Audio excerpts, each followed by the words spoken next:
Right. Good afternoon. I trust that I am audible. I just need to confirm that we're actually live. Apologies. Thank you. Good afternoon, ladies and gentlemen. I would like to formally welcome you to the SPU Lecture 2022. This is actually the SPU Public Lecture 2022. In gathering here this afternoon for this auspicious occasion, today marks a poignant day in the history of Sol Plaatje and our university. In celebrating the life of a man whom we have a public lecture in honor of this afternoon, sees an esteemed thought leader in our midst, Professor William Gumede, alongside Professor Malepe, who has ever so kindly agreed in being our respondent this afternoon. Thank you all for taking time out of your busy schedule this afternoon, present and online. This is appreciated. In acknowledging the presence of our esteemed guests this afternoon, kindly please allow me to observe protocol and recognize the following persons present here this afternoon. Our Chancellor of Sol Plaatje University,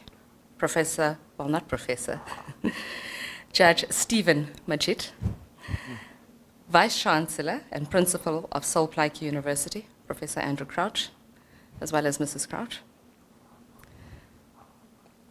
Our Vice Chancellor and Rector of Free State University, Professor Francis Peterson, as well as Mrs. Peterson, in absentia. But I know she's in Kimberley, so we'd like to welcome her.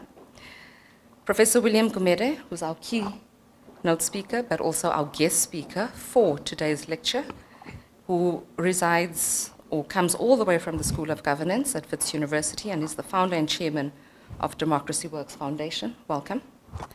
Professor Lesecha Malepe, our respondent for this afternoon. Mr. Connie Malusi, member of the SPU Council, members of the senior management team, as well as the management forum present here this afternoon. Mr. William Steenkamp from the Sol Plaatje Education Trust. Mr. Faisal Mutlakar, our special guest of the Chancellor. Mr. Giwana, our special guest of the Chancellor. Members of the Student Representative Council present here this afternoon. All students present here, former SRC members present. I would also like to welcome staff, students, and members of the public seated in the auditorium, as well as those who've joined us virtually. I think I can safely say that all protocol has been observed. Now, in observing a few house rules this afternoon, kindly allow me to share the following information with you. The SPU Public Lecture 2022 is currently streaming live on YouTube, on the university's official YouTube channel. For those seated here in the auditorium here today, kindly note that I'd humbly request that you kindly please turn your phones to silent. And if you've got any other technological device that links to Teams, if you could kindly also put that on silent too. In relation to our bathrooms, please note that the bathrooms are located on the left as you exit the entry point to the lecture. Please kindly note that bathroom signs above you as you exit to locate the bathroom. Please also kindly note the emergency exits using the signage in the venue in case of an emergency. If you've got any other questions, kindly please approach any one of our ushers present in the venue or anyone wearing a SPU golf shirt this afternoon. Universities, as a microcosm, have the responsibility to ensure that they advance intellectual engagement within society. Through advancing intellectual engagement in society, it advances capacity building and creates conscious citizens that advocate for a better society. As we commemorate Sol Plaatje in this annual lecture, we ought to be inspired and seek to emulate the courage and persistence of utilizing intellectual engagement to advance the struggle for a better society. Today's annual lecture, titled Intellectual Reimagination, What Can South Africa Learn from the East Asian Developmental State? If one is to introspect on the landscape of South Africa, we are confronted by various challenges that require dynamic and sustainable solutions. The National Development Plan advocates for building a capable and developmental state by bringing about rapid and sustainable transformation. This requires the development of collaboration and building synergy within the state and society to ensure the reality of this vision. In a paper published by Ras Hein Skeepers titled The East Asian Development Model and the African Economic Renaissance, he argues that Africa needs to undergo a radical transformation in the policies it currently uses in state affairs.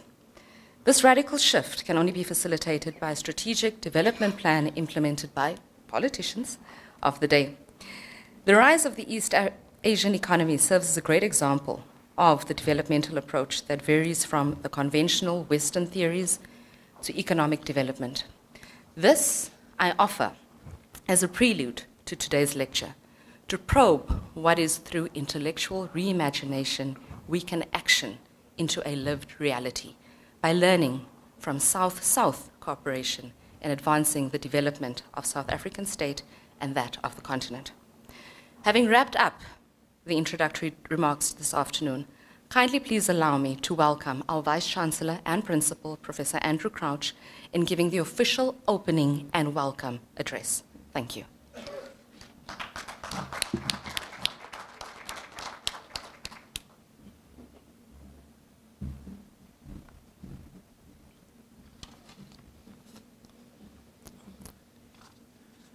Thank you, Program Director. I have to just adjust this slightly for that kind introduction. You have already welcomed our esteemed guests, but I'd like to, just on behalf of my office and the university, again formally welcome our Chancellor, Judge Stephen Majid, his esteemed guests here today, Mr. Gowala, and others mentioned already. My colleague from Free State University, Professor Francis Peterson, our guest speaker, ex-colleague, Professor William Komede, Professor Lesego Malepe, thank you very much for gracing us with your presence. Members of the senior management team,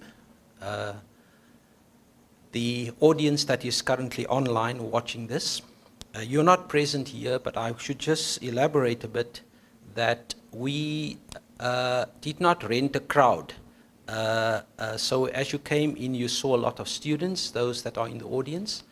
We did not rent a crowd. We have student representative council elections, and I think that is the reason why we see such a lot of activity. Now, there are also other members probably online, so let me further also recognize our council members who are online. Members of the Sol Plaatje family, if they're not here today. Mr. William Steenkamp from the Sol Plaatje Education Trust, which represents the Sol Plaatje family. Special word of welcome, if she is here, Ms. Ntesang Makutu. I don't know if she's here. Ms. Makutu was our first female SRC president, so I thought that deserves special mention.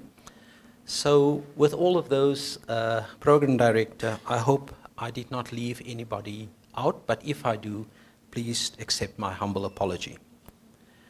I should start by saying to our guest here today, welcome to Sol Plaatje University, the smallest university in South Africa in terms of student numbers, but certainly not the smallest in terms of punching above its mass or weight, depending on what you consider. If you say you're punching above your weight, it's not scientifically correct because you're actually punching above your mass. So it's the smallest university. It's one of two universities that have been formed and promulgated since 1994. The other university we know is the University of Mpumalanga. And it's a university that is new, but it's a university nonetheless. Some of my colleagues refer to the university as a developing university. I would beg to differ. It's certainly developing in terms of its programs, but it's a fully fledged university with a full mandate to do teaching, research, and community engagement, and all the other things that universities are expected to do. The university, in its physical format, have changed the landscape of Kimberley. If you have not noticed, the cranes on the Kimberley landscape, and it's difficult for anybody in Kimberley to ignore. However, there are some people that drive past the university and they don't necessarily know what the university is, so I invite those people to come and have a look at what is happening at the university. This weekend, we are celebrating the birthday of Solomon Tekiso Plaatje, who was born on the 9th of October, 1876. Now, the university is named after Solomon Plaatje, and as an individual, he was indeed a remarkable individual. A giant, certainly, on the African literary landscape. We are therefore honored as a university today to host this lecture in his name. It's one of our public lecture series, but this is a very, very special one in the sense that we name it after Sol Plaatje. We're also honored today to have Professor William Gomede as our guest speaker, and I'm certainly looking forward to the comments and the insight he's going to provide to us as an audience on the topic which the program director already mentioned. Why is this lecture important for us as a university community? And I would say even as a community in the Northern Cape, but broadly a community in South Africa and further on the African landscape. I mentioned that Sol Plaatje as an individual was a remarkable individual. I'm not going to give you the history of how we got to this point in terms of the lecture, because my colleague will talk about that, the history of the Sol Plaatje lecture series. But I want to talk a little bit about the man, the individual Sol Plaatje. He was born on a farm in Boshoff in Free State. Vice-Chancellor of Free State University, we will gladly claim him as from the Northern Cape, even if he was born in the Free State, because he received most of his education in the Northern Cape. In fact, in Peniel, which is just outside a town called Berkeley, and the Chancellor always reminds me that Berkeley is actually the capital of the Northern Cape. So, Chancellor, you see, you did convince at least one person in the audience. So that is where Sol Plaatje received his education. He then joined the civil service, and then he progressed. Through the civil service, he established also, he was very interested in writing. He established the first Setswana English weekly newspaper, Korante Botswana, which he edited for 7 years. I did say he was a literary giant, and he has made important contributions to literature in South Africa. He was a prolific writer, and during the 150th anniversary of Kimberley last year, I saw some extracts of what he has written in the DFA, or the Diamond Fields Advertiser, which is the local newspaper. Over and above his contribution as a writer, he was also instrumental in the formation of the South African Native National Congress, which was the forerunner to what we now know as the African National Congress, which was formed in 1912.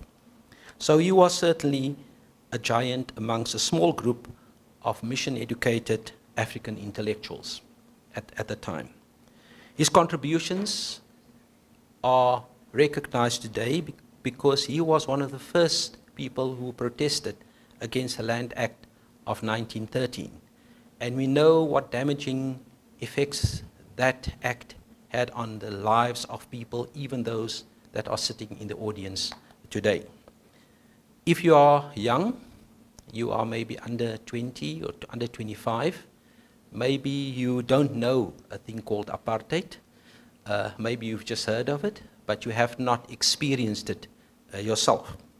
And I think through his protest and those that came afterwards, Saul Plaatje, in fact, played an instrumental role in breaking down those, certainly the mental state of people who were fighting against these unjust laws. He is also well known for books he has, in fact, written, of which Mahudi, an epic journey or an epic of South African life, was the first novel published in English by a black South African.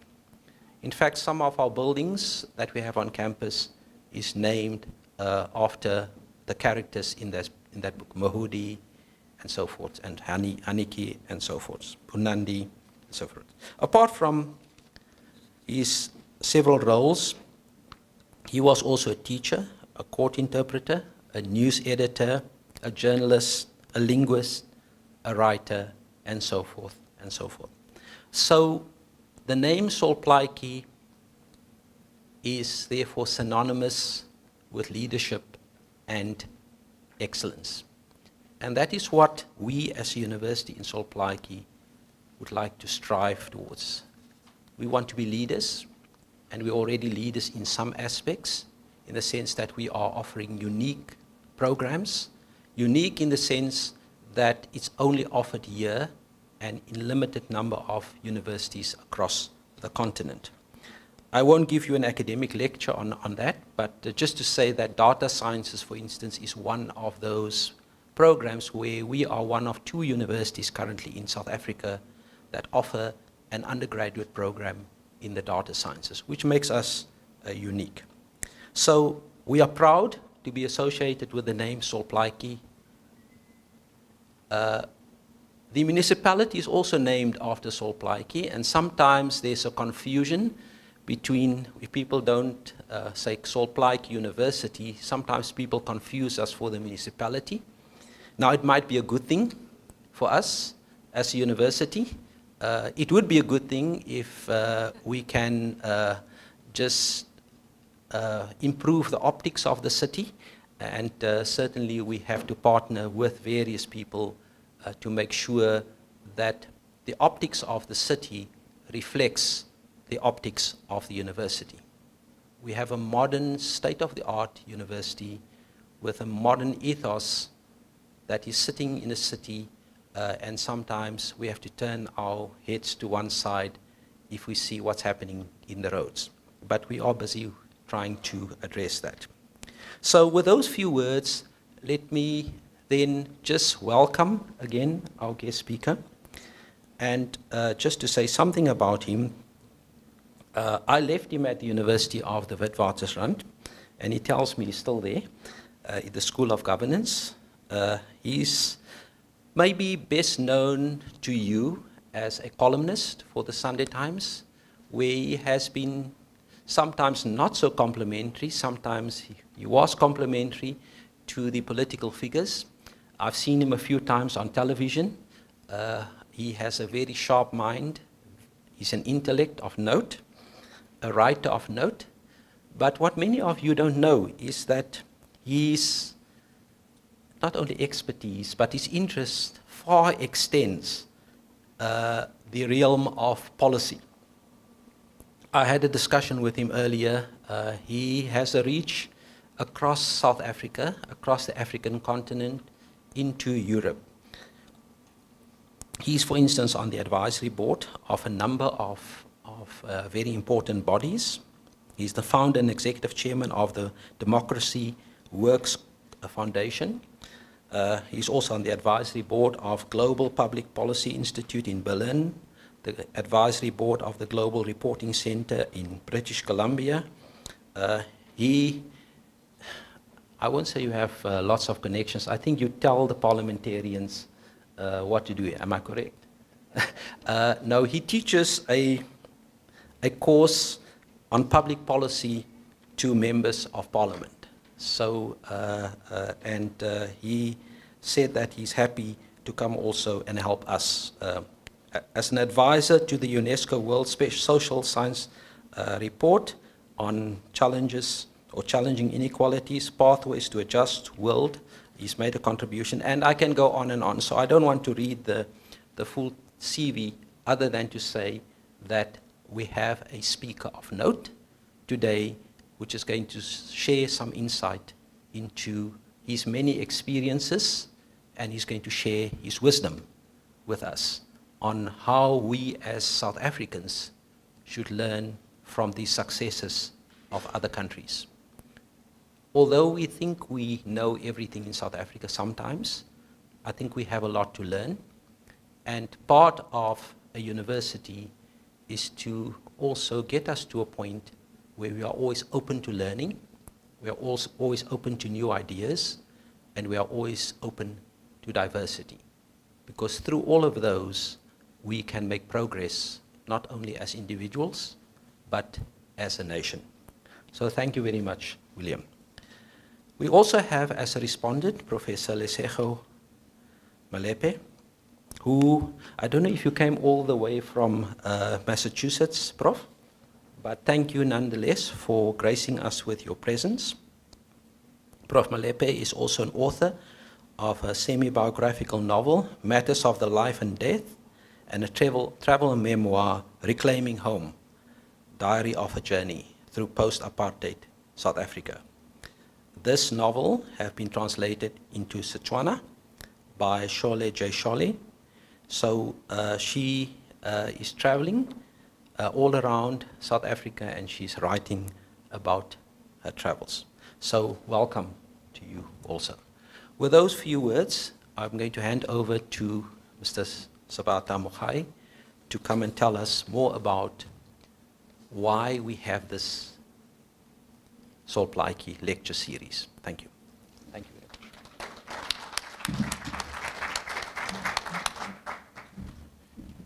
much. Thank you, Prof. I'm going to ask for another warm round of applause for Professor Crouch. Thank you very much. I know it's very hot in Kimberley today. In fact, I think it's very hot across the country. So I'm going to encourage you just to stay hydrated, and let's stay engaged, and let's enjoy this afternoon's proceedings. Now, in introducing Mr. Sabata Mokhai, Mr. Mokhai is a creative writing lecturer of the School of Humanities, and he will take us through the history of the Sol Plaatje lecture series. Just a bit of background in terms of who Mr. Mokhai is. He is the author of a short biography, The Short Story of Sol T. Plaatje, 3 Setswana novels, and a co-editor of 2 academic publications, Sol T. Plaatje, A Life in Letters, and Sol Plaatje Muhudi, History, Criticism, and Celebration. He's an honorary fellow in writing at the University of Iowa in the United States of America, and an affiliate of the Tsikinya Chaka Center at Wits University. Ladies and gentlemen, please, a warm round of applause.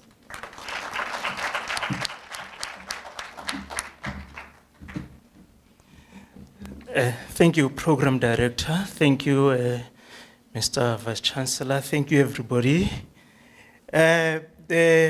My task is to give a brief history of the Sol Plaatje lecture series, which started in the early 1980s at the then University of Bophuthatswana, now Northwest University in Mahikeng. The organizer of the series was the late Professor Bob Leshwai, who was Professor of Literature and at that time Director of the Institute of African Studies at the university, and also an author as well. He wrote a Sesotho folk tales, a collection of Sesotho folk tales, Isong Lengkhono, African Tales for Children. Among the guest speakers in the 1980s, when Professor Leshwai was organizing the lecture, were novelist Alan Payton, who is known for his novel Cry, The Beloved Country, the late Professor Stephen Gray, who was also a notable poet, the former Vice Chancellor of UCT, Professor Njabulo Ndebele, the late Professor Tim Cousins, a Sol Plaatje scholar, the late Professor Iskia Mphahlele, who's also known for his collection of stories down 2nd Avenue, as well as Kimberley Born, late former editor-in-chief of the Sowetan newspaper, Reagrit Laste. In fact, in 1993, the late Professor Stephen Gray, with the assistance of the Center for Development Analysis at the University of Bophuthatswana, compiled these lectures in a limited edition book titled A Collection of Solomon T. Plaatje Memorial Lectures, 1981 to 1992. You'll realize, ladies and gentlemen, that this lecture series started in a part of South Africa, or a South Africa that was fragmented at a very difficult time in South Africa's history. And the guest speakers who went to Mahikeng did touch on this. For instance, the title of Professor Cousin's 1988 lecture was Sol Plaatje's Vision for a Just South Africa. So they were, in fact, during that time, through the lecture series, seeking solutions or suggesting solutions for the conundrum of that time. Alan Paton said, actually, in 1987, when talking about the precarious task of delivering a lecture, a memorial lecture, in honor of Sol Plaatje in a divided South Africa, when the apartheid regime was flexing its muscles as it looked at its inevitable demise, he said, I need not remind you that one of the results of the grand plan of separate development was the creation of an independent state of Bophuthatswana in which you all live. So he was addressing the audience. It is not for me to speak of the advantages or disadvantages of your independence, but what I can say is that I have no feeling of visiting a foreign country. As far as I'm concerned, I'm visiting part of my own country to give a memorial lecture in honor of a man who was a fellow citizen of mine in the Union of South Africa. Do you know what my hope is? It is that one day we shall be united. So this lecture series continued until the early 1990s, and there was a break until in the year 2010, they were revived by the Sol Plaatje Educational Trust, and the first guest speaker was the then Deputy President of South Africa, Honorable Kgalema Motlanthe, who delivered the lecture in February 2010 at Maibuye Center in Galeshewe. Few more lectures were organized by Sol Plaatje Educational Trust from here in Kimberley, but they were taking place in Mahikeng in the Northwest. And among the guest speakers who went to Mahikeng was the second president of Botswana, the late Sir Kitumile Kwet Masire. With the establishment of the Sol Plaatje University 9 years ago, the annual Sol Plaatje lecture has gained a permanent home. Several scholars have been invited to deliver the lecture, among them Professor Hesla Nkondo, Professor Brian Whelan, Professor Sikepe Daniel Machila, former UNISA Vice Chancellor Professor Bani Pichana, and Professor Bankole Omotoso.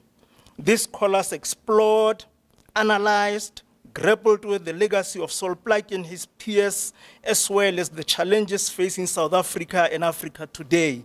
For instance, in September 2016, Professor Nkondo, in his lecture titled Roads Must Fall, the Ambitions of Decolonization as Educational Policy, among others, asked whether there was a need for a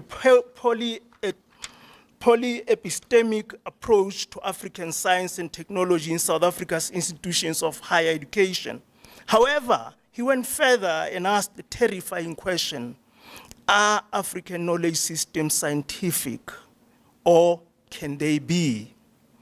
In 2018, in a lecture titled The Power of Politics, the Power of Literatures, Sol Plaatje and the Madness of Making Humanity Shudder, Nigerian novelist and scholar Professor Bankole Omotoso invited us to drink from Sol Plaatje's well of wisdom by directing our attention to the now 102-year-old novel Mhudi, to make us understand the political situation in many African states after colonialism. I quote Professor Omotoso, "It is not stated so blandly, the task of the African freedom fighters to liberate the African oppressed and the European oppressors of the Africans. Rather, the freedom fighters diluted the purity of the struggle by admitting of their friends of the Africans, of the friends of the Africans, of friends of the oppressed, just as other freedom fighters had diluted their struggles at the beginning. Towards the end of Muhudi, Professor Omotoso, I'm still quoting Professor Omotoso. Towards the end of Muhudi, Solplaatje's historical novel, our author shows the disillusionment with this situation. The Barolong had joined the Boers to defeat the armies of Mzilikazi. In taking his people further north to a new settlement in Bulawayo, Mzilikazi curses Barolong from generation to generation. He said, "The Bechuana know not the story of Zuniga of old. Remember him, my people. He caught a lion's whelp and thought that if he fed it with the milk of his cows, he would in due course possess a useful mastiff to help him in hunting valuable specimens with beasts. The cub grew up, apparently tame and meek, just like an ordinary puppy. But one day, Zuniga came home and found what? It had eaten his children, chewed up his 2 wives, and destroying it. He himself narrowly escaped being mauled." In 2019, Professor Pichana focused on institutions of higher learning again, and quoted from Solplaatje's very important book, Native Life in South Africa, and started with those very haunting opening words. Awakening on Friday morning, June 20, 1913, the South African native found himself not actually a slave, but a pariah in the land of his birth. In demonstrating his contradictions of our time, especially the inequality which is vivid at institutions of higher learning as it is in the broader society, he took us to Charles Dickens and read the opening lines of A Tale of Two Cities. It was the best of times. It was the worst of times. It was the age of wisdom. It was the age of foolishness. It was the epoch of belief. It was the epoch of incredulity. It was the season of light. It was the season of darkness. Ladies and gentlemen, the annual Solplaatje lecture remains an important item in the calendar of our university, and I guess of the country as well. It's a moment of reflection, it's a moment of questioning, it's a moment of suggesting solutions, a moment of explaining, and so forth. This afternoon's lecture promises to do the same. Thank you.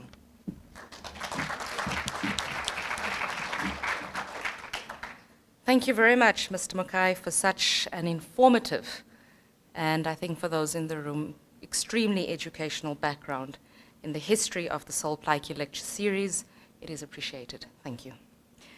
Ladies and gentlemen, kindly please allow me to welcome Professor William Gumede, our guest speaker for this afternoon.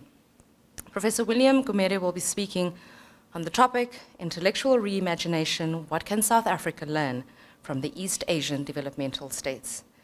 As we introduce Dr. Gumede, please allow me to read his biography for you. Professor Crouch has touched on it, so I'll just add on a few more items, Prof. Crouch.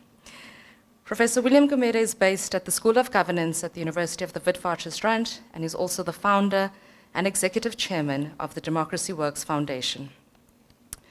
Professor Gumede also sits on a number of advisory boards. His passion for education sees him currently teaching an economic development course for members of the South African National Executive Cabinet.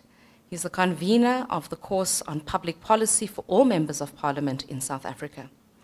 He has taught the program for members of parliament in the British Commonwealth on finances using best practice methods and also ethical leadership and etiquette as members of parliament.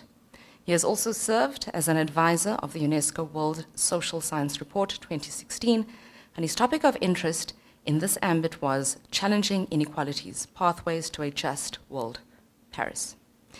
He has served as a member of President Cyril Ramaphosa's high-level task team advising on restructuring and professionalization of South African public service. He has also formerly served as the principal advisor for several government inquiries, including the Presidential Review Committee on State-Owned Entities, the National Treasury Reports on Organizational Reforms for Developmental Finance Institutions. Amongst his extensive accolades and career, Professor Gumede was appointed principal author and team leader of the government inquiry that conducted a review of state-owned property and land and made proposals on how to manage government state-owned land and properties, and proposed and modeled a separate entity to hold government's land and property holdings. Having advised government in the establishment of several state agencies, to name, there are many, colleagues, and I'm going to humbly ask that you actually look through the book that you've all been supplied with, and you'll be able to see the full list there, but for the purpose of time, I'm just going to jump through that section. He has also chaired the boards and audit committees of a number of state-owned enterprises, having served as a former member of the editorial panel, and also, you've got a lot of experience, Prof. He's the author of a #1 bestseller, most recently with his book aptly titled South Africa in BRICS. His forthcoming books include Radical Economic Transformation, How the East Asian Tigers Built Competitive Economies. Ladies and gentlemen, kindly please join me in formally welcoming Professor William Gumede to the podium.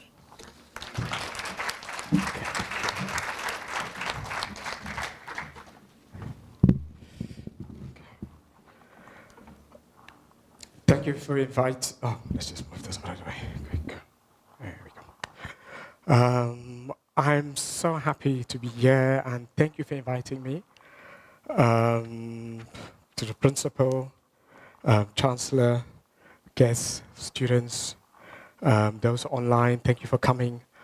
I'm very grateful to be here. Actually, this is, for me, a very significant moment because this is one of my first returning face-to-face engagement with people after 4.5 years of chemotherapy and surgery.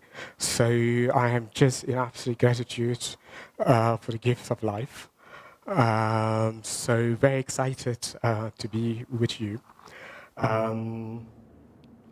And I also remember coming to Kimberley when I was 12 in 1982. I was a golf caddy here. I was a golf caddy for until the age of 15. And I came here for a tournament. I remembered we came by train from Cape Town.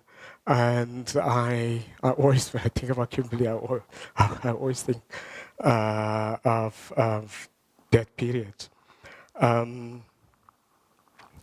Now, a public lecture in the academic sense of the word is meant to shake up,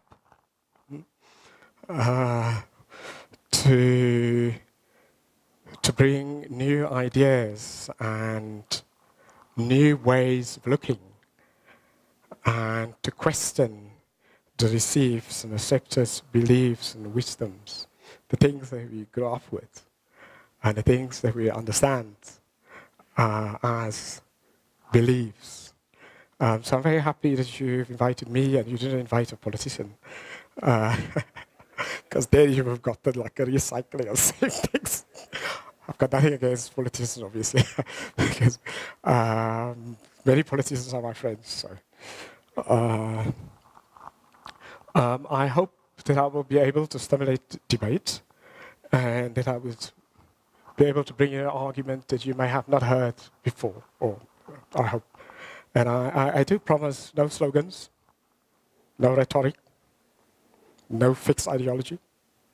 I'm not going to bring that.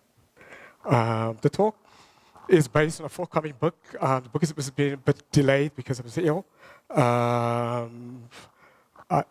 called Radical Economic Transformation. It was supposed to come out already last year. But I wasn't in a physical position really to engage with the public, so it was delayed. And how the East Asian Tigers build competitive economies. And really it is based on, for 10 years, I was director for 10 years of the East Asian program at the University of London. So really informed by that. And of course, for many years, I headed at the Central European University in Budapest, the States program, comparative states, the old Soviet Union comparing it with the states in Southeast Asia and Latin America. So the book really is not about South Africa, but the book is really lessons from the Southeast Asian states for developing countries. And I have taught at the London School of Economics, obviously, again, a program on the former Soviet Union and the Baltic region, the state there. So really, I am looking at, coming from these two vantage points, heading a program on the state at the Central European University in Budapest, and looking at the state there, the old Soviet state, and of course looking at London University, at the state, East Asian. From those sort of vantage points, what are the lessons learned from that? Now, the developmental state model, just from the basics, really is the model that many East Asian nations pursued after the Second World War. And interestingly for me, I started off the book with somebody I really admire as the first Prime Minister of Japan, immediately after the Second World War. And he actually made a case at the time to build in Japan what he called a commercial state. And so the idea of a developmental state is a Western. It's very quite late in the 1980s when scholars began to look at why had Japan after the war been so successful, and South Korea and Taiwan and Singapore and so on. But it originally really started in Japan with the first post-war prime minister, because Japan was defeated, and it was it's an ancient society, totally and absolutely defeated after the Second World War, humbled after the Second World War. They couldn't have an army and all of those sort of things, and they had to rebuild. And the only thing that they had to rebuild was the state. And of course, the state was destroyed, and then creating businesses from scratch. So they came out with the idea of, in order for Japan to recover and to get out of the humiliation of losing the Second World War, it has to create a commercial state. And they had to build industries which could rival the industries in the US as quickly as possible. And that was a way of getting out of being humbled to return, and so on. It is very interesting. And I'll come back to that. The idea of coming out of trauma, a country coming out of trauma, and then recovering out of trauma. Now, my argument that I want to make, and you may not have heard of this argument, is what happened in these successful developmental states. They managed the recipe for success was a collective mindset change. So these societies were able to change the mindset, a collective mindset of their societies. So that's my argument, and there's obviously the arguments of my book coming out. So they introduce such a radical mindset change that thoroughly shocked the old social and traditional political systems within their own countries. It's essentially just,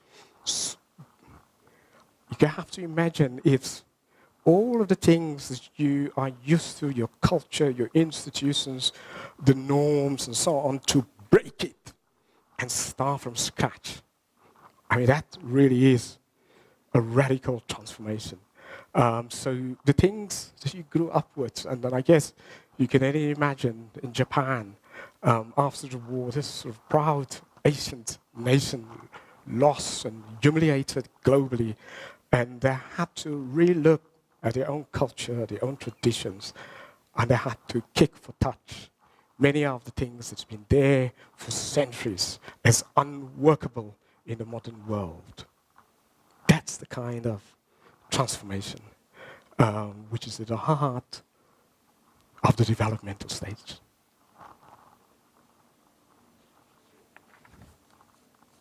Now, trauma.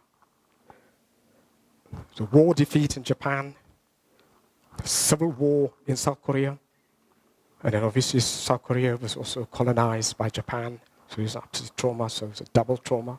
And then immediately after the Second World War is the civil war between South and North Korea. And then of course, Singapore, the colonialism of Singapore. So, and that is why for me it's such an exciting study and why for me it's been such an exciting thing to teach. Obviously not only here but abroad. Is how do societies recover from trauma very quickly and industrialize? Because, I mean, as African societies, colonialism, slavery, apartheid, obviously, these were traumas. And why have, in the African context, we've been unable to get out of the trauma, to develop, to industrialize? Why have we remained stuck? If you think about it, in the late 1950s, Ghana was richer than South Korea. By the late 1980s, South Korea was essentially an industrial country, equivalent, GDP sort of per person, the same as in Germany. And Ghana, by the late 1980s, was poorer than it was at the end of colonialism. So, if you, with Saul Plaatje, and if he was still around, it would be a big question, intellectual question. Why?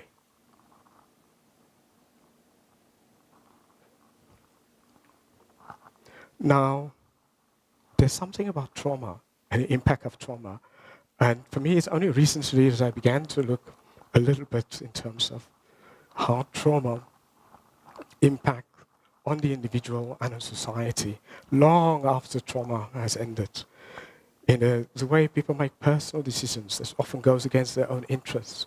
The way people choose partners, the way people vote for people that goes against their own interests. That doesn't make sense for them or for their families or for their children and their grandchildren. And the thing about trauma, what it does, it breaks the agency of individuals. And it fosters inferiority complexes. So to engage in development and building democracy, it then becomes important to restore the agency of individuals and of societies, of communities. Because if one doesn't do it, it is really very difficult to industrialize and very difficult to build democracy.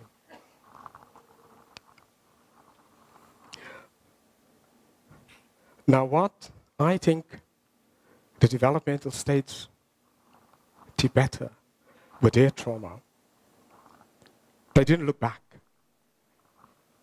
They looked to the future. Whereas, obviously, from an African point of view, often we were frozen in the past trauma, frozen. It's like it was individual life. We are obviously traumatized communities and traumatized individuals, but in one's personal life, if you get stuck in the trauma of the past, you're not going to move and you're not going to have the agency. So collectively the same were countries. So what I did, Japan initially, South Korea, and then Singapore, their response to trauma was to build strong economies to rival the people or the economies that unleash the trauma against them. I mean, you just have to imagine that it becomes a political objective of a country that's been humiliated, been colonized, or been in a civil war, beaten, to focus on building as quickly as possible an economy that you rival and surpass the countries that did it to you as an objective. was an absolute objective. A national objective.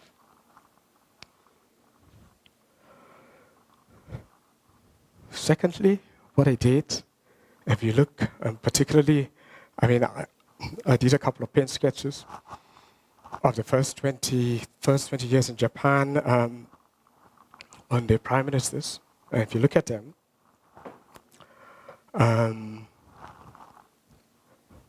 people elected or appointed a specific kind of political leadership compared, for example, to African countries and many developing countries post-war.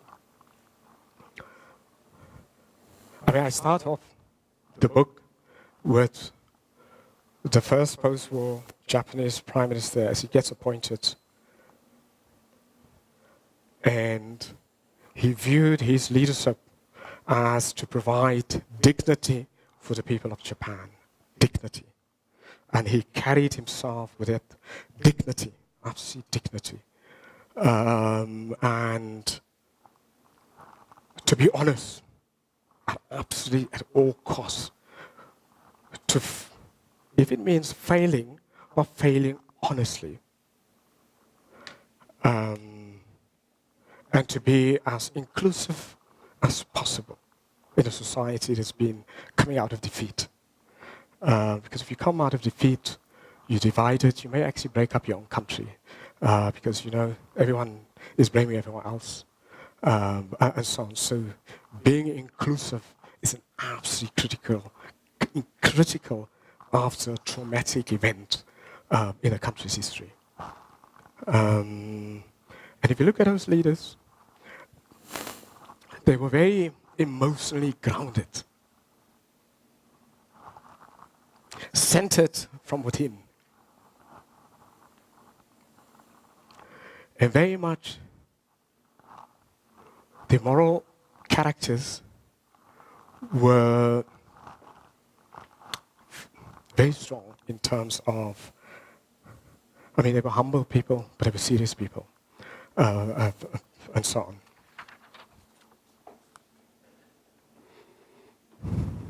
Now, on the collective mindset change, so what these societies then, what they did was to create new normal behaviors very quickly for their societies.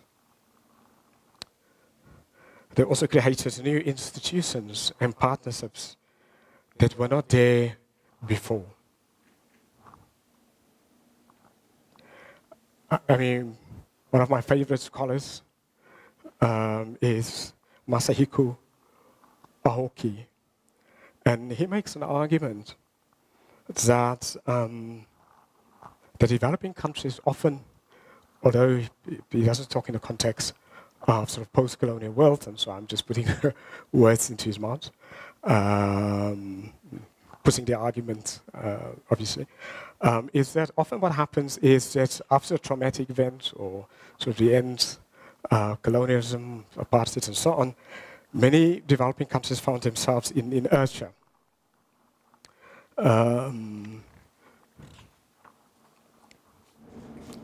And many of the old social systems and the institutions and the customs often undermine development, industrialization, and growth.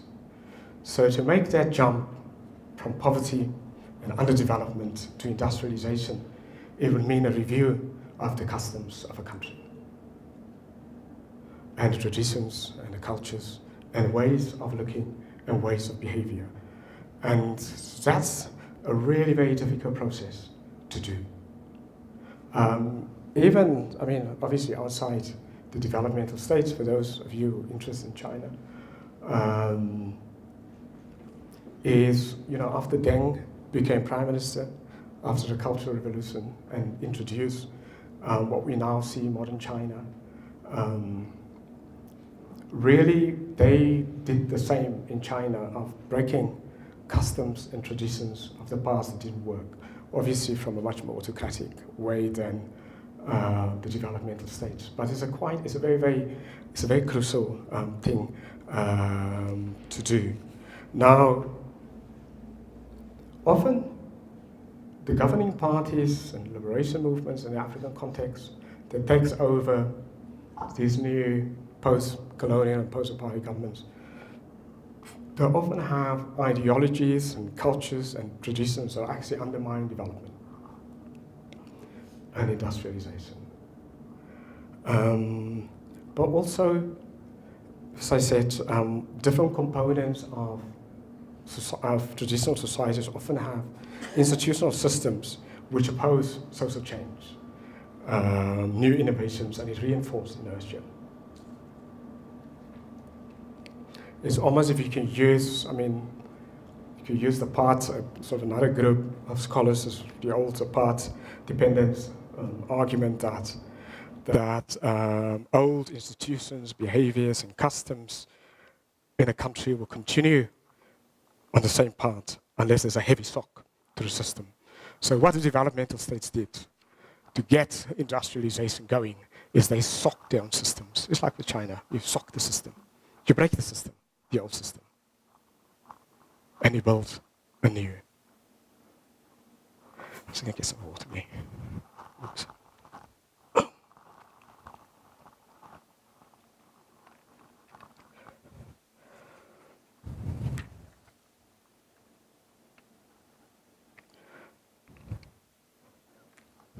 So change the old rules and the old customs and the old traditions. So some of the things that I introduced in these developmental stages was the idea of merit-based societies. Now you have to imagine Japan as an old culture and how these old cultures traditionally works. It's patriarchy, social status, as a king and so on. So it's very stratified. You know your place. Now, to introduce merit-based in those societies is to break that social system that's been there for centuries. And that, the developmental state could not happen without that, to make everyone socially equal in a society. It's a very important innovation in these developmental stages. Obviously, the Chinese also did that afterwards. So, merit-based in appointments to the public sector, government contracts, and opportunities. So, not based on social status or political connectivity, etc. The second one was to shift the society from a skills competitive society. So where skills, if you have the skill set, you get the social status linked to your skill set. It's a dramatic change in a society. Where skills and education became socially really important. So the idea of human capital-led development. Now, it is really an innovation because when you look in Africa, we've been trying since the end of colonialism to focus on resource-based developments. We make the argument that we are rich because we've got minerals, we've got this, and we've got that. Whereas, obviously, minerals were absent in places like Singapore and Japan. And for those of you who are interested, I did a paper, which I just saw now, is online for the African Development Bank. It was actually a couple of years ago, but they put it, they made it public now, on just looking at how these societies, without resources, when they focus on human capital-led development, and what it did for growth, for industrialization. So a very important intervention. So building well-educated workforces as quickly as possible as a comparative advantage. Right? It's a comparative advantage.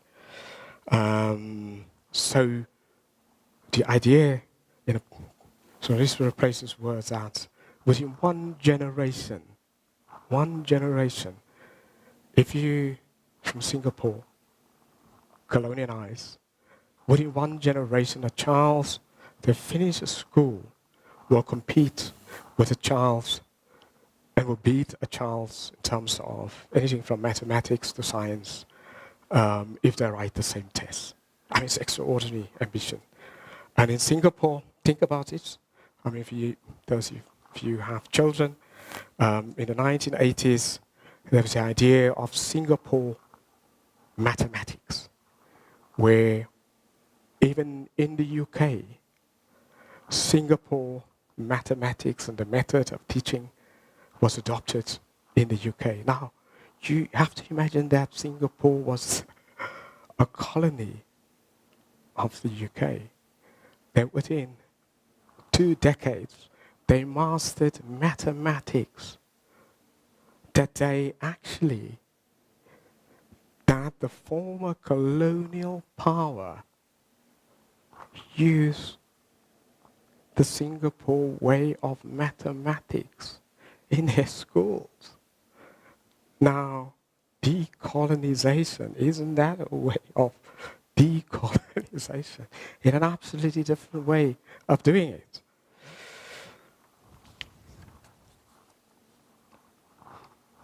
The third aspect was knowledge-driven societies. Knowledge-driven societies. So it's a mastery of knowledge, if it means, and technology, copying it in the West, mastering it, and then exporting it back to the West and to former colonial powers. Mastery of knowledge. Think about Toyota, the car manufacturing company. Now, if you read, there's a couple of wonderful books by the 1960s, US books that came out of the US where they actually made fun of the Japanese, saying they can't make cars. Where people in the US said, I mean, why would you buy a Japanese car? Now by the 1980s, people were buying Toyota cars. So with mastery, absolute mastery.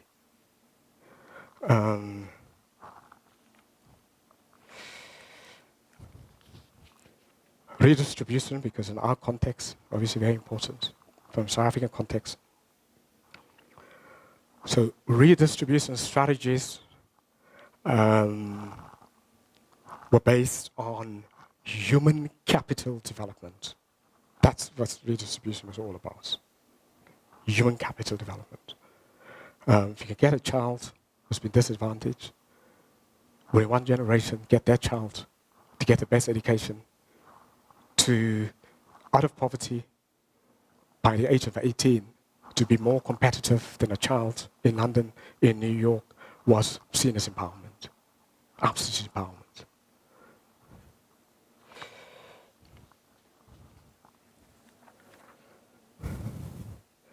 And maybe entrepreneurship, and obviously entrepreneurship is part of for me, very important. I mean, for me, it's always been a big thing, and I myself have started companies and sold companies successfully, and I always marvel at the idea of imagining something and then creating, and this what it does. The cycle of creating jobs, of new things, the things that you learn, it changes you as an individual, it changes others, and so on. So the focus of the developmental stage really was on building entrepreneurship. And entrepreneurship changes societies, let's just say, and maybe not just entrepreneurship, but export-based entrepreneurship. So the idea that you build something, manufacture something, and you export to markets outside your country. Now, how does it change your country? Firstly, if you're going to make anything and build anything, and you want to go sell it to the US or to the EU, you really have to go and study those markets there. What do people want? What is the standards and so on? And doing all of those things changes you and changes your own knowledge and changes back your own society. Because you can't just go and send any sort of particular type of product to these sort of countries. So by exporting, by making something and you export it to sort of really tough places, it then comes back. You change your own society. The technology that you have to learn, that you have to copy and you bring home, and how it just accelerates growth in your own country and in your own industrialization. Whereas if you think about this in an African context, where entrepreneurship is being frowned on, absolutely frowned on, and where entrepreneurship has been taught of state or tenderpreneurship, living off the state, versus creating something totally new outside the state for the world markets, how it changes the society almost immediately. They changed the reward structures of society.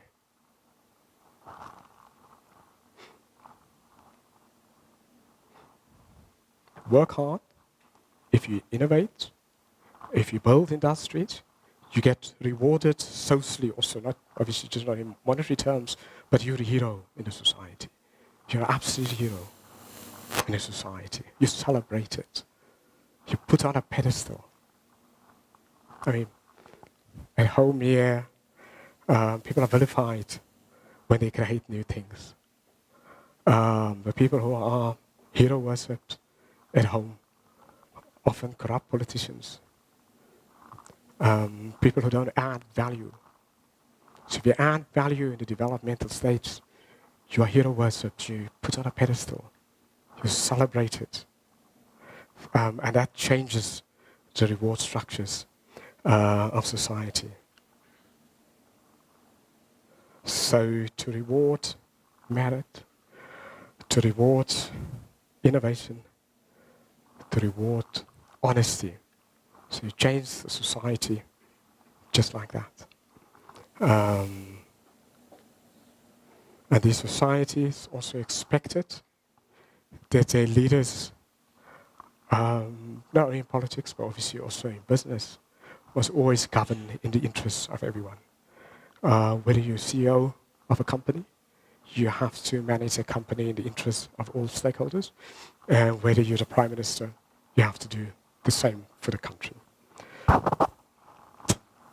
Now, these societies were also very pragmatic societies.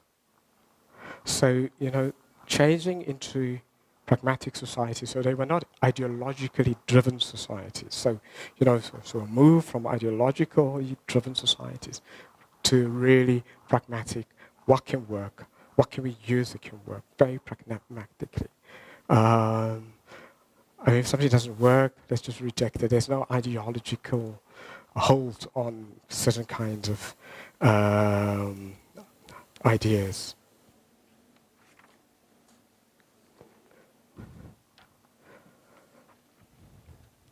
And collaboration. I mean, if you the innovation, the collaboration innovations that these societies brought after the Second World War.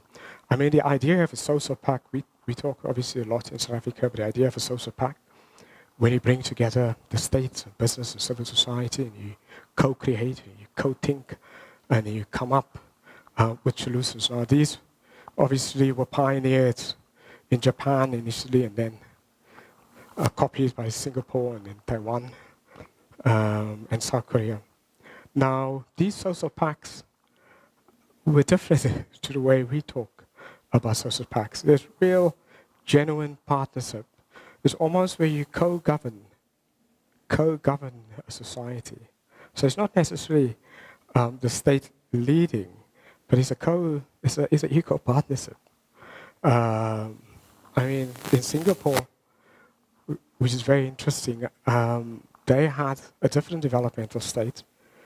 They had a business-led developmental state because I mean, they didn't have, they didn't inherit local companies at the end of colonialism. So they had a lot of multinationals. So they struck social pacts with the multinationals to actually lead the developmental state. Whereas obviously in Japan and South Korea, they built partnerships, really. And those social pacts was not only at country level, but at the firm level also. So, you know, the likes of Toyota, Mitsubishi, I mean, they pioneered, of course, working together with the unions, unions on board, stakeholders also on board, not just unions, but if you're a supplier, you would be part of the thinking process of a company. So really social pacts in really much more qualitative than what we think about it. And interestingly, what is the size is there, because to sift a society is like sifting, like moving a Titanic. I mean, how do you sift? You know, we grow up the way we grow up. You know, you socialize in a certain way, with certain cultures, certain ways of doing. How do you sift that of a whole society? The things that everyone grew up with, and the way that you look at the world, and the things that you believe that at the core of your identity, to change that, to almost start anew. So what they did is these societies actually had mass movements for mindset change.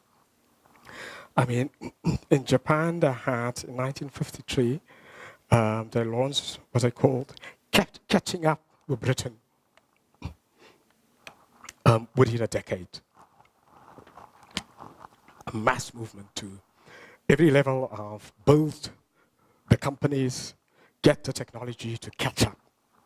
It was like a mass movement. It went to the rural areas, so every citizen understood what needs to be done, and that it is a national security imperative to change. And then in 1960, between 1960 and 1967, when they almost got there, they changed strategy and they called it doubling the income of Japan. Again, a mass movement to say, now we've reached it, now we have to surpass the UK. We now need to be in the number 2 and number 3 biggest economy in the world. And everyone, every level, in every village, in every factory, everyone contributes to make it happen. Every performance target, absolutely in. I mean, even if you just think going to church, presumably, you link your performance with a priest to that. All right, that's taking a little bit too far, yeah. But I mean, just if you get what I'm saying. I mean, South Korea in the 1970s, they started what I call the Sahmul movement to increase the productivity in rural towns and villages, to bring this mindset change to the rural outposts of South Korea, so that everyone in, you know, even in the remotest village, understands what is the objective and the targets of the country and why. And why do they have to cooperate to do that? 1980s, Singapore did the same. The fifth thing that was introduced, about 5 minutes, I think, was the accountability mindset, which was fostered across all levels of society, where the political elite, the business elite, no exceptions, had to be accountable in their own spheres. Everyone had to be accountable.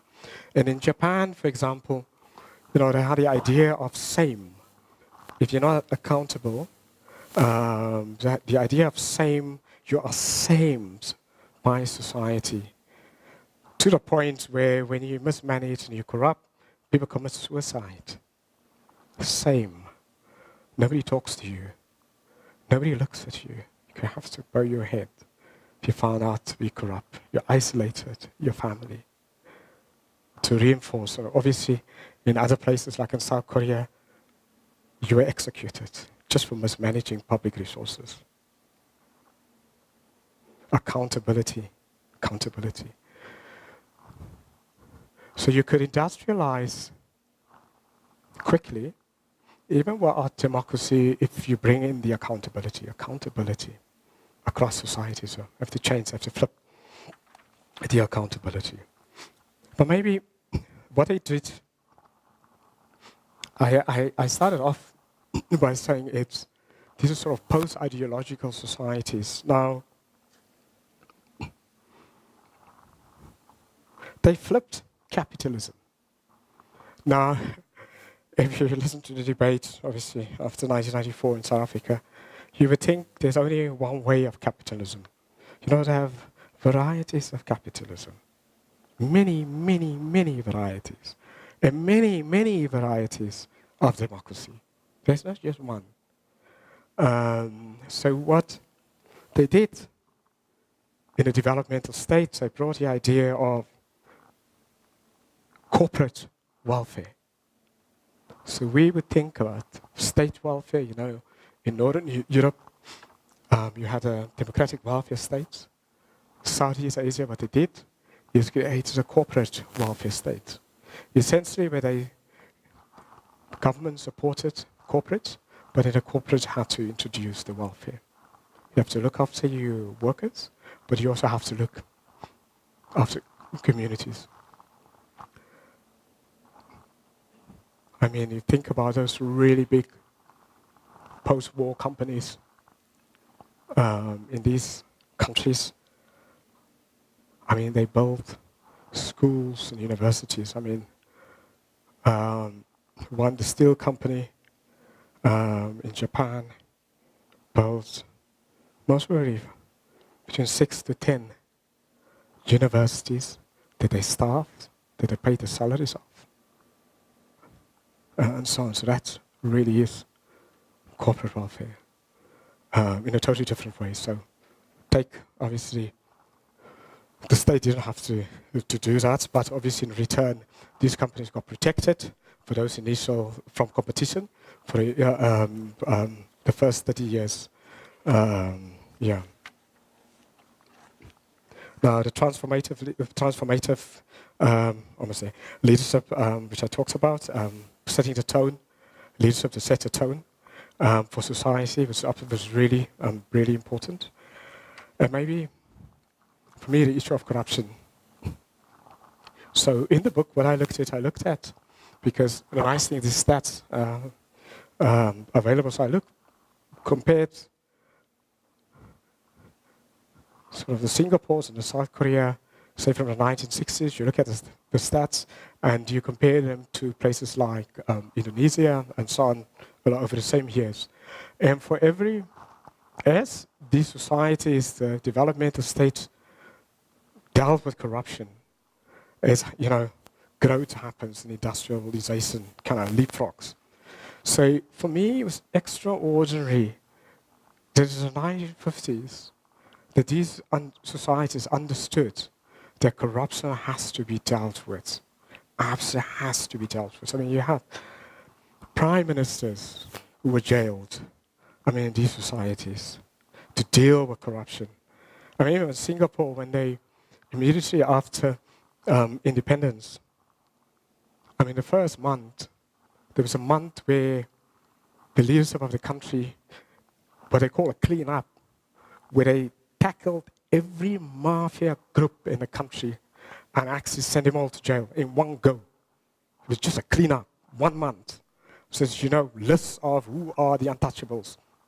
We tackled them. And they did the same for the party, in the party. And it's extraordinary. And why did they come to that conclusion where and sort of suppose Second World War in the African context, very much tolerance around corruption. Corruption doesn't impact, corruption doesn't kill, and all those sort of arguments, and we can elect corrupt leaders, corrupt parties, and so on. Whereas in these societies, they dealt with corruption almost immediately. And that set a tone. Gotcha.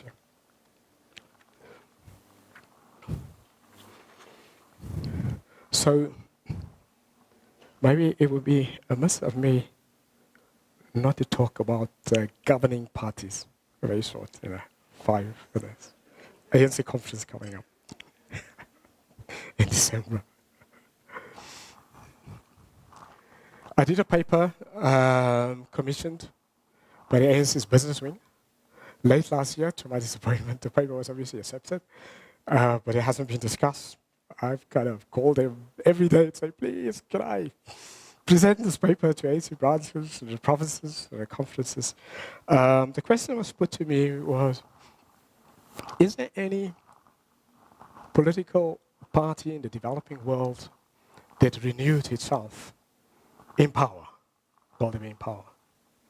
So there were not many, but there's one. It's the Singapore People's Action Party. And why the Singapore People's Action Party is so crucial? Because it is almost a like for like the ANC or like the Algeria's FLN, or like Angola's, or any of the African or Cape Verde's PAGC.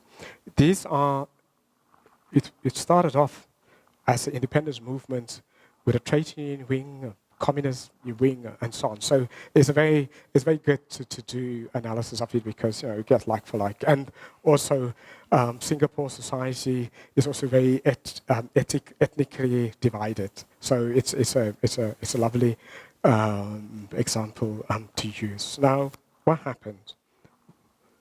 How did they renew that party? In the mid-1960s, the leadership decided the party needs to renew. They fired every member of the National Executive Committee. They fired every member of parliament of the party. Then they hired an external HR company. External, were not from Singapore. And then they called in society, open nominations for any person, non-member or member, to apply to become a member of the National Executive Committee of the People Actions Party in order to renew. They felt, the old guard that brought a party independence was just not good enough in the new phase to make it industrially, to lead industrialization and growth that they needed to do. They did the same for Parliament. So now you have to imagine that the ANC fires the NSC and all of his members in Parliament. And it gets, one of those HR companies and says, we appoint you, interview people, you run the process, and these are the individuals, and you start off. Obviously, the party, that was such a shock to the system of the People's Action Party. There's a party actually split because obviously, the cadres, that's not acceptable. It's not going to be acceptable. The party actually split at the time. And 60% of the party members actually left, and the leadership actually left. So the party actually barely survived that. But actually, the new members actually led what was for me is the most extraordinary transformation in Singapore. And if you have ever the chance to go to Singapore, please go there because, I grew up in an informal settlement until about 12. So when you live in an informal settlement, and I imagine that in Singapore, at independence, 90% of every individual in Singapore lives in an informal settlement. That they, within one generation, so we say like, you know, somebody you're born in an informal settlement by the age of 18, the country has comparable human development as Germany. As Germany. It is just unimaginable. And a big part was cleaning up the People's Action Party with shock therapy. Thank you.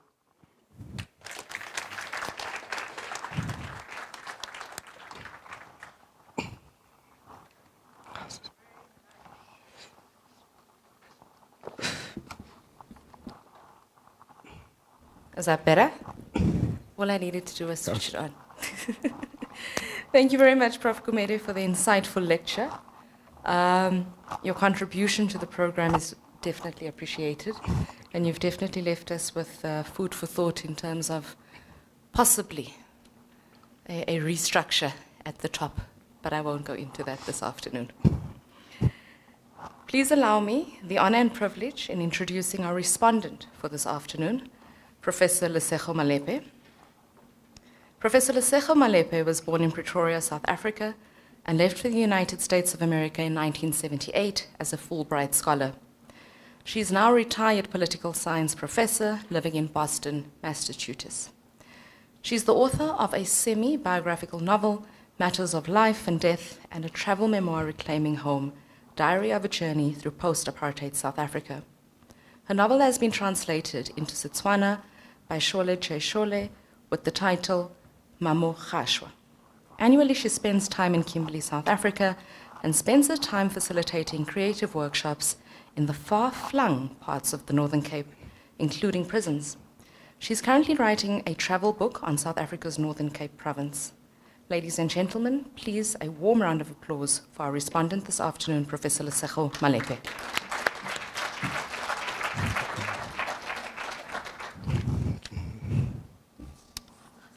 Thank you, SPU.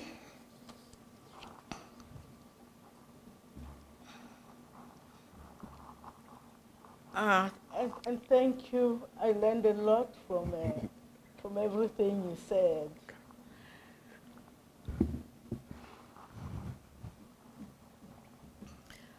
You know, South Africa is in a very complicated situation. So what I'll do just for a few minutes is look at everything he has said about the Asian countries and how they did it, and maybe relate that to where we stand with that kind of thing. But one thing I'd like to say is that we are different. Of course, South Africans like to say that overseas, oh, we are South Africans, we are different, you know. But it is true that we are different, not just South Africa, but a lot of developing countries. We are different in terms of our backgrounds, in terms of when we ended colonization, and even what kind of colonization we had, in a way that affects a lot of how we maneuver and try to bring in change. And I can almost take a bet that South Africa is going to make it out of this morass. And I'm not guessing, I'm just thinking about it in comparative politics terms, that things can get, think about how you would have felt if you were a German in 1949. You know, you would have thought, that's it, but that wasn't it. Of course, Germany got a lot of, surprisingly more than any country, Germany got a lot of help from Western Europeans. That Marshall Plan, instead of helping the other countries, they helped their fellow European country, and within 5 years it was up. But we also, in those situations, like when we look at the Asian countries, have to remember to look at where they were when they got independence, or where they were after the Second World War. When you go to places like Thailand, Thailand is not one of the tigers, but it's not too bad either. But when you go to these countries, whether it's South Korea or others, what was there before the beginning of colonization is different from what we had at the beginning of colonization. Not good, not bad, but just very different. So that the trajectory of how we are going to do these things that we know lead us out of this is going to be very different. But I was laughing when he was talking about accountability. Thinking, yeah, accountability. Accountability is much more important in my view than anything. Because when there's accountability, when I'm thinking, maybe a little million we can put under the table, and I'm thinking, all those who did it went to jail, and some of them, were hanged or something, I wouldn't do it. And that, of course, is a part of South Africa's problem for now, and that's going to change too, that there's no accountability. And it's not that there is no corruption anywhere else. The US has a lot of corruption because there is a lot of money. But what they have that we don't have and we're going to have is accountability. You mark my word, the trials against Trump will finish before the trials are against the 72 South Africans being investigated for millions, and non-South Africans, the Guptas, I think, were not born here, So that one will finish before we ever get to do anything with our trials where people at the top don't just take for themselves, but even invite outsiders, and outsiders even decide who's in the cabinet. But thank God that period is over. So that the issue of accountability, I agree with you, is in my view is number one. Once you get that going, then in whichever way we can do it, and that's a topic for another time, how as individuals we can get together and work towards getting that straight. It will stop a whole lot of things. Where have you seen in a developing country, there's coups, yes, but where you have seen a whole president brought to trial fairly and be tried even by a city and by Georgia, a state, and we already see they're going to win all their cases. So don't get discouraged, folks. We are new, by the way. In historic terms, how many years since 96? I didn't do arithmetic, so I can't say the answer. But, so that is in everything that was said, the issue of accountability is the one that really strikes me, because in my other place, we are going through that, and it's extremely difficult. Now, another example of accountability, when pandemic funds were going out, just like it happened here, remember the pandemic money for masks and stuff, a few pennies here and there disappeared. Now, in the US, and I just like to make the comparison so people don't think, we are rotten and everybody else is not rotten. They are rotten, but they have mechanisms for punishing those who do those things. There's a trial that's going to come up in the South. I live in the North. In the South of the US, 40-something high-level people, upper middle class people, I'm not talking about the guys stealing a few masks and selling them, are going to come in to trial, and everybody's going to hear about it. They found out that that group embezzled $46 million right there. And believe it or not, they've recovered most of it. And if you have taken, let's say you got two, if they can't find it in your bank or something, they take your house and, and think about the children and everybody. They take things, and for some people, when they take that Mercedes-Benz, you might as well commit suicide, for them. So that accountability is the biggest thing. I went to that because they are dealing with it there, but you can see that they are at a different point. And I don't think it means as South Africa we are behind, we are new. And that is a couple of 100-year-old system that has learned to do this. And I believe one day we are going to do it. So let's all be very careful.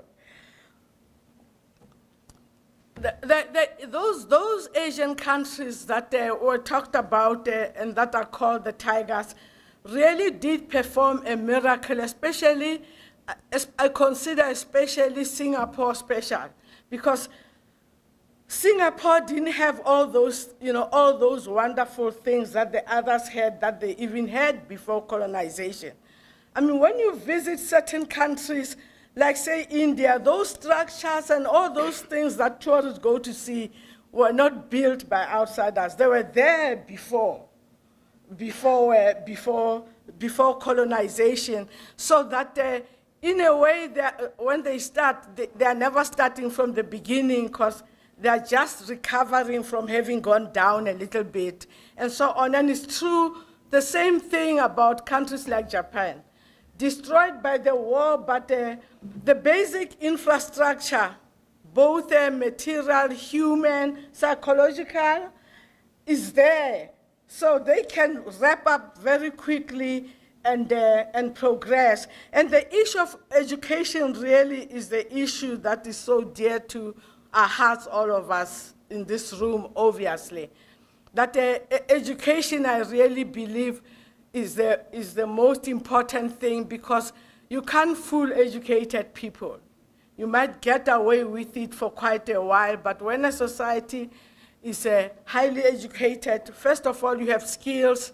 You don't have to be, struggling to import skills or outsourcing things that should be done here, getting them done somewhere else. But that also is hopeful. Here's SPU. It means somewhere up there, there is a realization that that education is important. The other issue that I'd like to comment on, that I like, that William touched upon actually in detail, is changing the collective mindset after trauma. And our society obviously has gone through tremendous amount of trauma for more than 300 years. It's not new.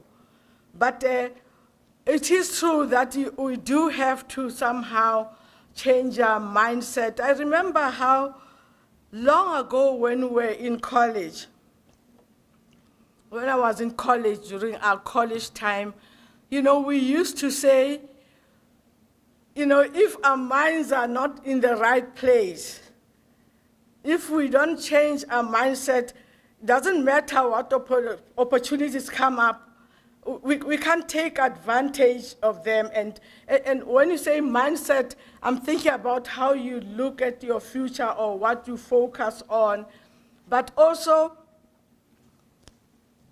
how you decide how you are going to move on. That other path may not be suitable for us, given that we are different. And we are different, and actually we have a whole lot more advantages than other developing countries. Which is why we have other kinds of problems. If you threw out visas of all developing countries out on the street, would be one of the visas everybody will pick up. And there will not be a single South African who will pick up certain visas. So we do have that. But the issue of mindset, of confidence, of being confident and being sure that you can work for your society is important. And I say work because it's no use being extremely confident but not being, it requires that you put in some work too. So, it's worth it. I don't know really, I'm not an expert on that, on how you help change mindset of a whole society, but that is definitely something that they did at that time. And the issue of overcoming trauma, it takes a while to overcome trauma, but it's not an excuse for anything like, oh yeah, I just stole over there, because, I was traumatized. I'm from Pretoria, so, and if you look at my age, the things I did and what we went through. I mean, Pretoria rather than other places, that was a very special place that I love to pieces up to now. So that, and the other issue that I wanted to comment on is the issue of merit-based societies and so on. No society is perfect, as you know, where being Trump's daughter really gives you a whole leg up in life. But it's the same here. The only reason I'm standing here is because I had two people who were lucky enough to have two people who were able to, to shepherd me to where I am. I don't think I have much credit to take on that. And I had friends on either side who were really very, very brilliant, and me average, and they are not here because they didn't have those two people to help them along. So, but it helps when a society is merit-based. Class will always make a difference because you get a lot of things early on. How many children are read to every night? How many? No matter how every day we used to say, read to the child every day by age 9, they can't live without reading. When I was, just as an aside, when I was in matric in Form 4, I failed geography, failed, but it was June probably. The previous December I had gotten the best score, and then I failed in June, and I didn't have any worry. My worry was like, now how am I going to live, or is that woman going to kill me? And so on. But once the issue was resolved, no, it wasn't Form 5, because once we sat down, my father said, you know how to read, and when someone knows how to read, there is no excuse. I'll get you all the guides and everything, and I don't want excuses. And then my mother said, and you don't dare fail. And when she said it, I packed up. When my father said it, an academic, he sits you down. Oh, my child, let's discuss this, and so on. And all you have to do is persevere and say yes and walk away. The other one walks in and says, I don't want to ever talk about this again. That was it, so I passed the geography. So all those things, not because of the lecturer, but because of the teacher who says, you don't dare, and walks out of the house. So that, all those issues matter. So once we have our education up, and we can see it's much better. Just the establishment of this institution means we have more kids going to college. Then not only because of the skills that are needed, that are not there in the economy, but also because you have people who can think for themselves, who won't vote for the same person. There are societies where they vote for the same person who destroys them over and over because they are not thinking, is this good for me? They're just thinking that's how we do it here. Or he's a comrade, this is how I have to vote. The skills are aligned with education and so on. And I think we have made a lot of progress, but we do have tremendous amount of problems too, which are solvable, because every SPU student over here, I can assure you, is going to make a difference. And I don't want to ever become a liar. So that is, make that true. Now, the whole thing about rewarding hard work and honestly, and you touched on that, is very encouraging. What's the use of working hard if rewards are not given according to who did work, but according to, who knows how to do it better than the other one, and not based on the job that is at hand. But even that really is not as big a problem as we sometimes think it is, because our economy has a big private sector, and there you can't be so-and-so's son or so-and-so's daughter. You do have the work.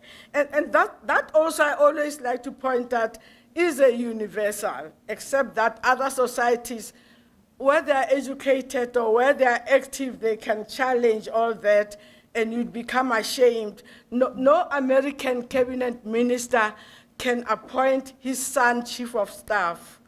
I mean, I myself would go to the protest in Washington if that happened. The protests are not dangerous like here. So you get in a free bus, it's a trip, and you get there, and you get free food, and it's all nice, but that wouldn't happen. The partnerships between that you talked about between business and government and civil society definitely are crucial. And they had them, the Tigers, those 5 economies had such tight partnerships. But the government was the true boss. Not that I want any government to be the real boss, because it's tougher to change government than to change the other parts of society. Now, in terms of leadership, if you hear what the leaders of, I forget his name, the first Prime Minister of Singapore, if you hear what he talked about, he didn't talk about freedom so much. He talked about building a nation, building our nation so that everybody, can live like everybody else. I mean, there are inequalities in Singapore, but when I first saw it, it really surprised me how they do not have the real, totally downtrodden. They do have people who are at the bottom, and then some at the top who own things, but not the totally down, out. But the ones I saw were working. They were not folding their hands waiting for help. They were working, and because they are working, the system works in such a way that if you are working, you can get more help than if you are not working.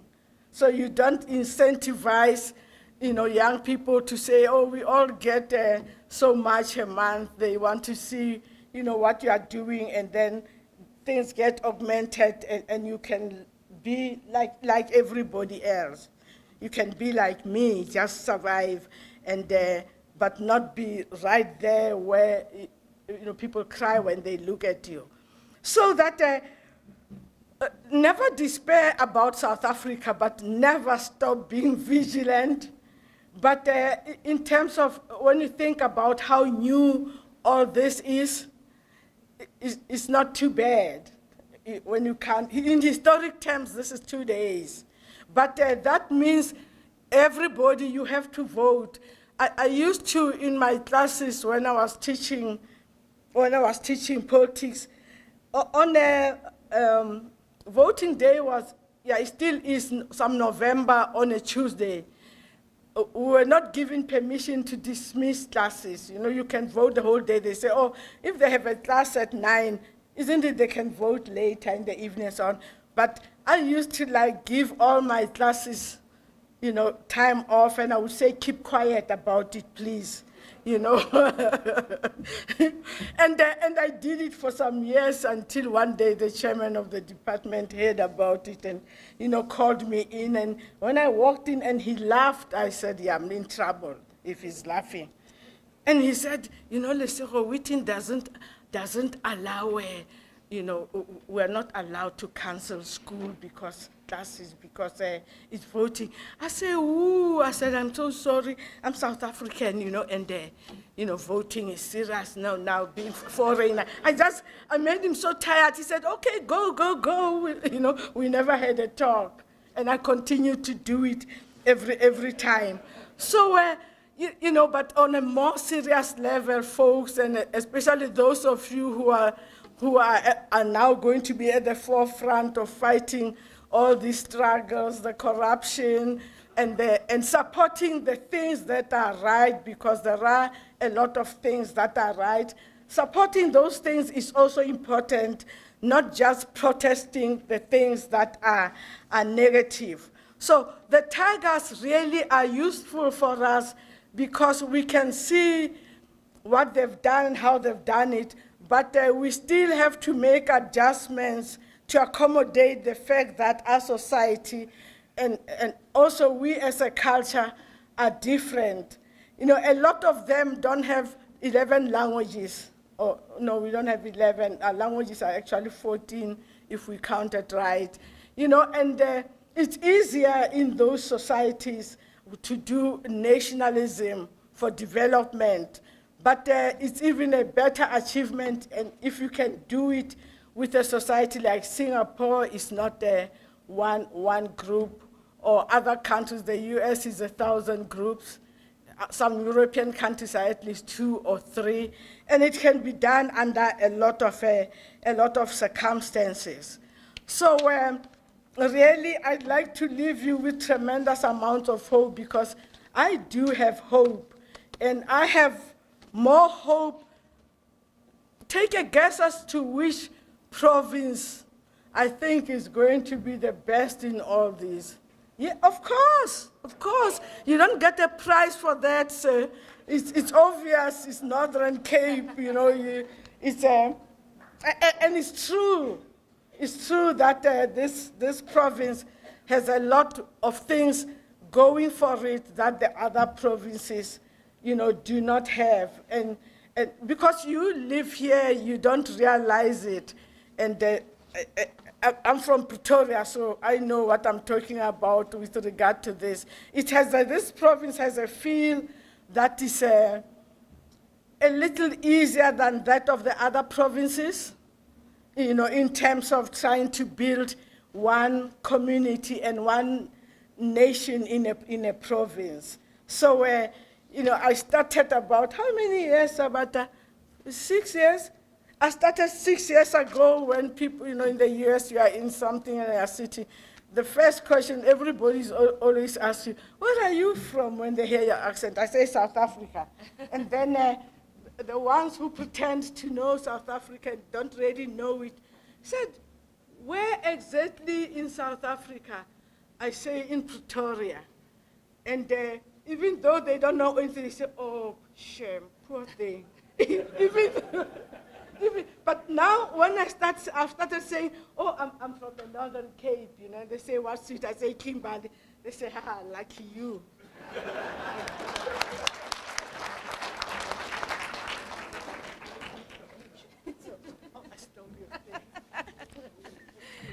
And I thank you so much. Another warm round of applause, please. And in the Free State, too, it's always a pleasure to be in the Free State. Hint, hint. Nudge, nudge, Prof. Peterson. Thank you very much. And I think we all enjoyed that response. So thank you very much, Prof. Malepe. At this point, I think it's very important for us to actually thank you, Prof. And I would actually like to request that we please present you with a small token of appreciation, the SPU way. Judge Majid?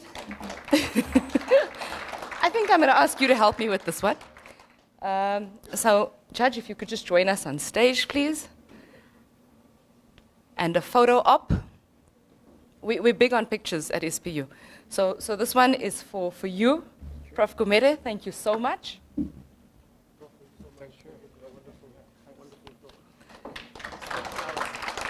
And then this one is for Prof. Malepe.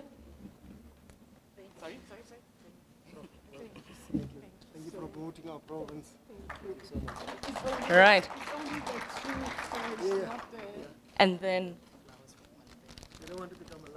Prof, it's very important that we also give you a beautiful bunch of flowers.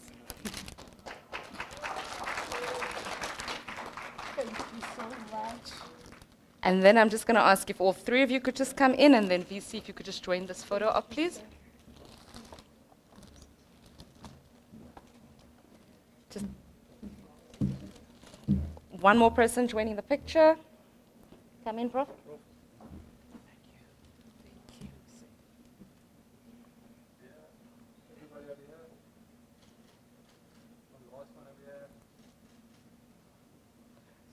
Remember, if there are no photos, it never happened, eh?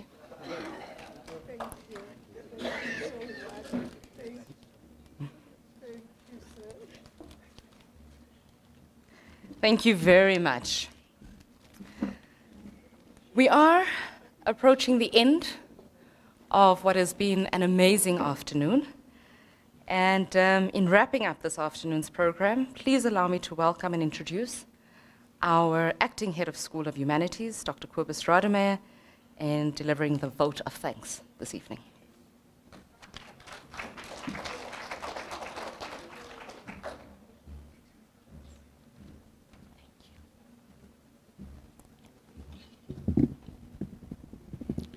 Thank you very much, Program Director. Unfortunately, Program Director said we're towards the end of the program, but as you can see, long list of votes of thanks that I must give. SPU has moved into a very special weekend on our calendar. And it started off this afternoon, and there's much celebrations tomorrow. And there's also the Chancellor's Golf Day. And Prof. Gumede made mention of golf as well. So I'm sure I will be forgiven in mentioning golf in my vote of thanks. And it's actually the greatest golf player the world has ever seen. Tiger Woods once said after he's won one of his many majors, they asked him in a speech if he wants to thank anybody. And he says, well, the easiest thing to do is to thank people for a job well done. So, Program Director, of all the people who stood in front here and had a task to do, mine is the easiest, right, is to thank certain people and to thank all of you. In fact, my most difficult part of my task, and unfortunately many of my colleagues have alluded to this afternoon, so on this warm or hot October, waterless October afternoon in Kimberley, my most difficult task is wearing a tie. But as it is a very special occasion, I thought it would warrant me wearing a tie. So, Program Director, you have spoken about observing protocol. I just want to, in observing all the protocol, I do want to thank all our esteemed guests for gracing us with their presence this afternoon. I am not going to mention all of the esteemed guests because I am afraid that I might leave somebody else out. I do want to mention our Chancellor, Judge Majid. Thank you very much for being here and all your esteemed guests. I do want to thank the Vice Chancellor, Professor Crouch and Mrs. Crouch. Thank you very much. And then also the Vice Chancellor of Free State University, Prof. Peterson. Thank you very much. Colleagues, then also all the council members that are present, and furthermore, members of senior management, colleagues, students, and friends of the university. Thank you very much for being here. The special word of thanks I will leave to right at the end, but unfortunately, there has been people that has been running around before this event have taken place, and to ensure that this event can take place. So there's, and if you allow me, just a couple of people that I do want to thank for all the hard work they've put into this.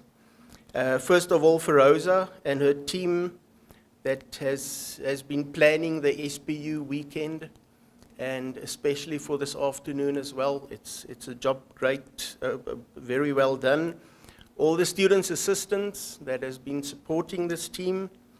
the unit for communications and marketing and institutional advancement for a lot of work that's gone into it.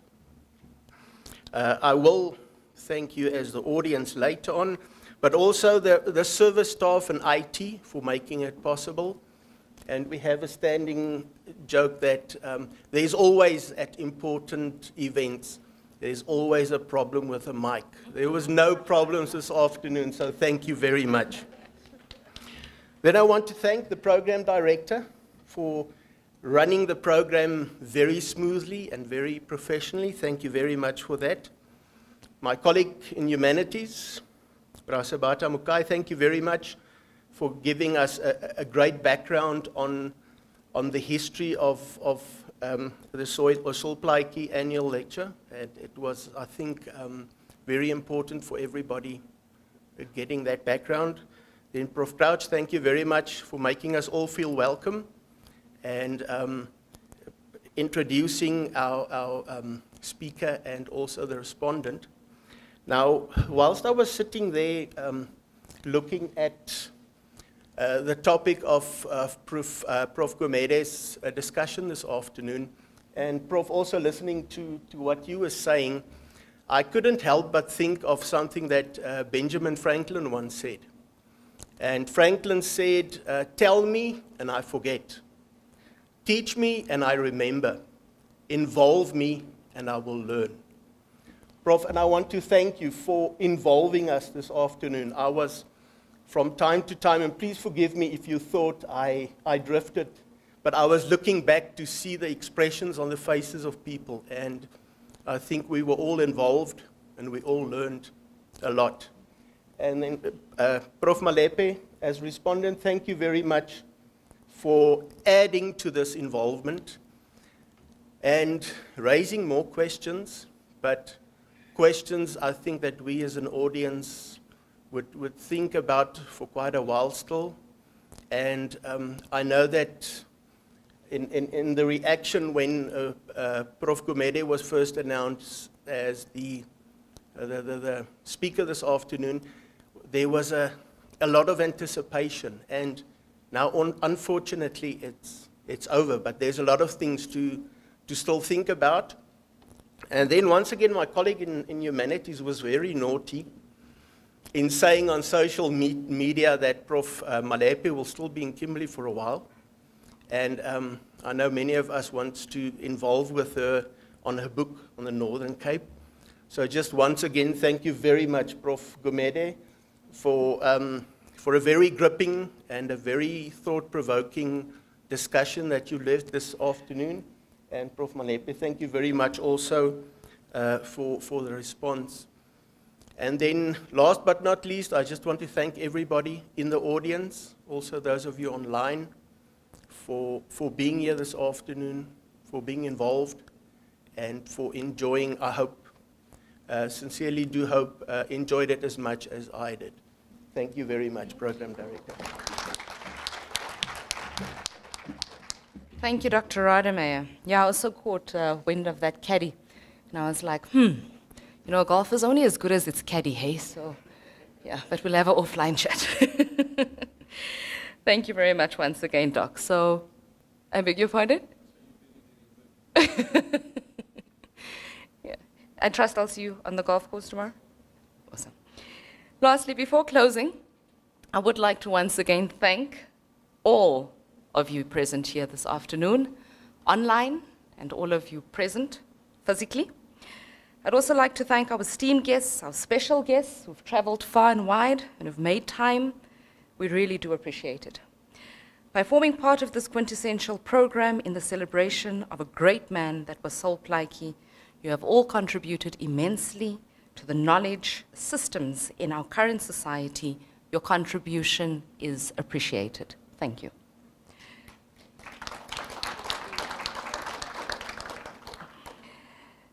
Thank you all for a wonderful evening. And in closing, I would like to, in the true SPU fashion, invite you to light refreshments that will be served as you exit the venue.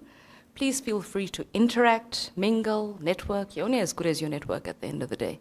So please do network, do take pictures, and we look forward to seeing you throughout the festivities of this weekend. Thank you. One last treat, my apologies. We do have a treat for everyone that's present here this afternoon. And as you exit to my right, your left, you will receive a book, Soul Plaatje. So please take that book home. Do not just put it on your table as a coffee book. It is very pretty, but I do encourage you at some point to read it and share. Thank you very much.